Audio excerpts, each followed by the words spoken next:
That's right, and we are looking at a good chance of thunderstorms across North Carolina over the next few hours, and then we're watching a stronger line moving out of the Blue Ridge that's pushing eastward, and we still have that severe thunderstorm watch posted until 9 p.m. for northern parts of the area. It actually technically includes parts of Matthews, Gloucester, Middlesex, the northern neck, and areas around James City County and Williamsburg and back towards the west. But we've been watching these showers and storms moving out of North Carolina, slowly drifting off towards the north, and they have been weakening a bit as they make their way across the Albemarle Sound. So right now looking at a heavier shower, a little bit of thunder with this storm around Hoffler's Fork and Gates County south of 158. A little bit more down towards Chowan County, parts of Perquimans County over towards Hertford.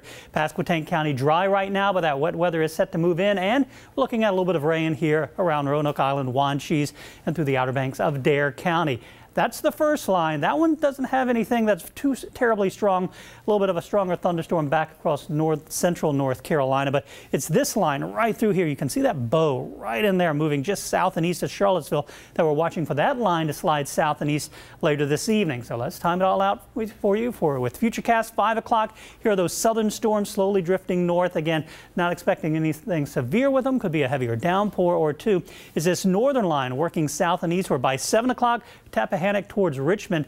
Notice by 10 o'clock that the heavier line pushing south and eastward could extend over here from the eastern shore back through West Point, and it's not until probably 11 o'clock midnight before it makes its way into the metro region and starts to fall apart. So some folks might not see any rain with this line as it pushes south and eastward.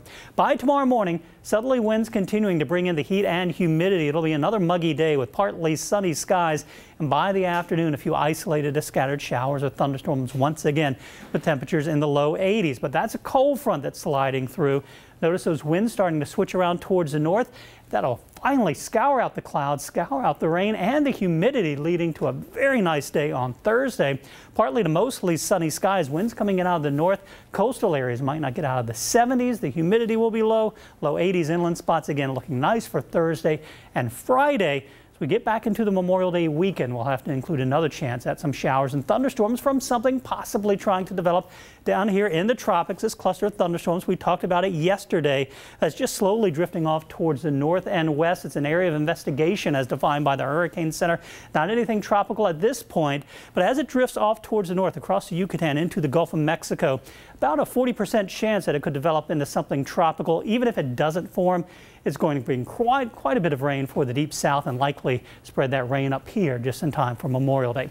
Partly sunny skies right now, 81 degrees, winds are calm, and for the most part, temperatures are in the 80s. Where we have seen the rain, we're in the upper 70s. So this evening, some scattered showers off towards the south, a few thunderstorms, and then later tonight off towards the north, 70 degrees for a low, 84 tomorrow with isolated scattered showers and thunderstorms, possibly lingering into the early evening tomorrow night, down to 68 degrees, pleasantly warm, low humidity on Thursday, 80 degrees under mostly sunny skies. Friday, mostly sunny and 83. A little bit warmer on Saturday, 87, and still a 30% chance of an isolated shower on Sunday, 86. The much better chance of rain comes on Memorial Day Monday, when we're looking at a 50% chance of rain with a high temperature of 80 degrees, 83 on Tuesday with a few showers possible as well.